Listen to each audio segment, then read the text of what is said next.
Episode 5. Cahaya matahari pagi menembus tirai kamar yang setengah terbuka. Jam menunjukkan pukul 8. Dion terbangun perlahan. Kepalanya terasa berat. Tubuhnya lelah. Namun saat kesadarannya kembali sepenuhnya, jantungnya langsung berdegup kencang. Ia terdiam, matanya membesar. Tubuhnya tanpa sehelai pakaian. Dan di sampingnya, Laure duduk dengan tubuh tertutup selimut, wajahnya tertunduk, bahunya bergetar, menangis. Ingatan semalam langsung menyerbu pikirannya. Semua yang terjadi, semua yang tidak seharusnya terjadi. Namun anehnya, di balik rasa bersalah itu, ada sesuatu yang lain. Perasaan yang dulu pernah ia pendam, kini seperti bangkit kembali. Dion bangkit perlahan, mendekat. Ia bingung harus berkata apa, hingga suara Laura memecah keheningan. "Dion, kenapa kamu melakukan ini padaku?" Suaranya penuh luka, menusuk. Dion menelan ludah. Dadanya sesak. "Maafkan aku, Laura, aku akan melakukan apapun untuk menebusnya. Aku akan bertanggung jawab." Laura mengangkat wajahnya. Air matanya mengalir. "Aku sudah menikah, Dion. Tapi suamiku tidak pernah mencintaiku. Dia selalu pergi ke luar negeri, bersama wanita lain. Dia bahkan tidak pernah menyentuhku." Tangisnya pecah. Dion terdiam. Hatanya teriris. Ada rasa bersalah, tapi juga perasaan ingin melindungi. Ia mendekat, memeluk Laura. "Maafkan aku. Aku tidak tahu kamu menderita seperti ini." Pelukan itu terasa hangat, berbahaya. Laura terisak dalam pelukannya. "Benarkah?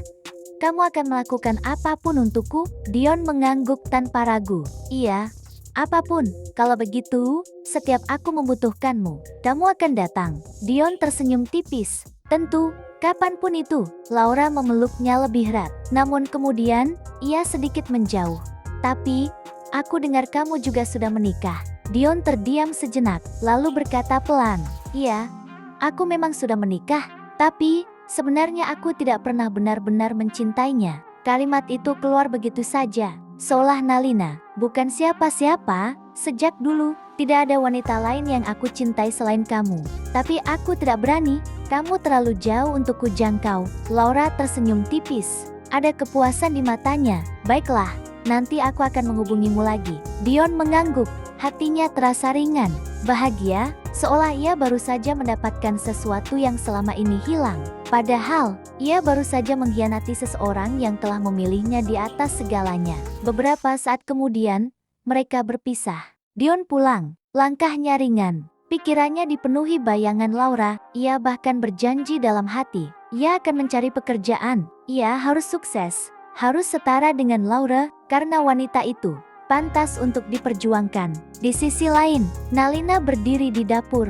Sejak pagi ia sudah bangun, meski pikirannya masih dipenuhi pertanyaan tentang Dio yang tak pulang semalam, tapi ia tetap menyiapkan sarapan. Meski tidak pandai memasak, ia mencoba roti sandwich sederhana dengan isi seadanya. Setidaknya, ia ingin melakukan sesuatu sebagai istri. Namun saat Martha dan Dena keluar dari kamar, ekspresi mereka berubah. "Kak, serius ini sarapannya?" Suara Dena terdengar tidak puas. "Kami tidak terbiasa makan seperti ini. Kami biasa makan nasi." Martha ikut mengangguk. "Semalam kamu bisa menyajikan makanan enak, kenapa sekarang hanya seperti ini?" Nalina menunduk. "Maaf ya, Bu, Dena, aku belum bisa memasak, tapi aku akan belajar. Aku ingin menyiapkan sendiri untuk kalian." Namun mereka hanya mencicipi sedikit, lalu meletakkannya kembali. Raut wajah kecewa jelas terlihat. Nalina terdiam, dadanya terasa sesak. Belum sempat ia menjelaskan, pintu rumah terbuka. Dion masuk, Martha dan Dena langsung terlihat senang. Namun Nalina menatapnya dengan perasaan campur aduk. "Dion, kamu dari mana semalaman?" Suaranya tidak tinggi, tapi penuh tuntutan. "Kenapa kamu tidak pulang? Tidak mengabariku? Kita sudah menikah. Kamu tidak bisa seperti ini lagi." Dion sedikit terkejut. Rasa bersalah sempat muncul, namun ia cepat menutupinya. "Maaf, Nalina, semalam Ricky memberiku pekerjaan. Harus selesai pagi ini." Nalina terdiam, lalu mengangguk. "Oh, maaf, aku tidak tahu." Namun Martha langsung menyela dengan nada tajam. "Lihat apa yang kamu lakukan. Suami baru pulang capek, malah kamu marahi." Nalina menunduk. "Aku hanya khawatir, Bu. Makanya jadi istri itu harus berpikir positif. Kamu di rumah saja, tidak tahu apa-apa. Dion yang bekerja di luar sana. Nalina hanya bisa mengangguk. Iya, Bu, aku mengerti. Lalu Marta melirik meja. Dan ini, kamu tidak bisa memasak. Istri seperti apa kamu? Kata-kata itu menusuk. Dion akhirnya bicara, sudahlah, Bu, kita bisa beli saja. Nalina pasti juga lelah.